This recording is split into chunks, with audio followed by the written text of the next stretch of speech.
আমাদের এই ক্লাইমেটে পশ্চিমবঙ্গে আমরা কি খাবো? আমরা ভাত খাবো, আমরা রুটি খাবো, আটার রুটি, মাল্টিগ্রেন না, দরকার নেই।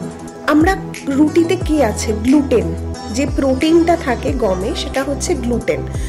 যাদের কোনো রকম গ্লুটেন ইনটলারেন্স নেই তারা কেন গ্লুটেন খাবে না? কি সমস্যা?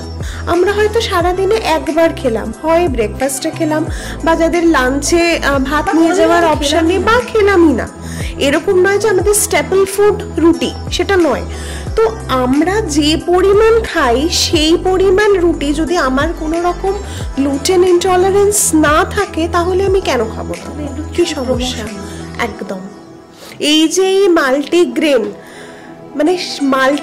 মানে ডিফারেন্ট ধরনের কার্বোহাইড্রেট এবং ফাইবার একসাথে যোগ হচ্ছে, বরং যখনই সেখানে কার্বোহাইড্রেট লোডটা বাড়ছে, ধরো কোনো ডায়াবেটিক পেশেন্ট, যেখানে আমরা মেনলি কাউন্ট করি কি কার্বোহাইড্রেট লোড, তাতে কতটা পরিমাণ কার্বোহাইড্রেট আছে, বা সেই কার্বোহাইড্রেটটা খেলে আমাদের শরীরে ব্লাড গ্লুকোজ কতটা বাড়ছে।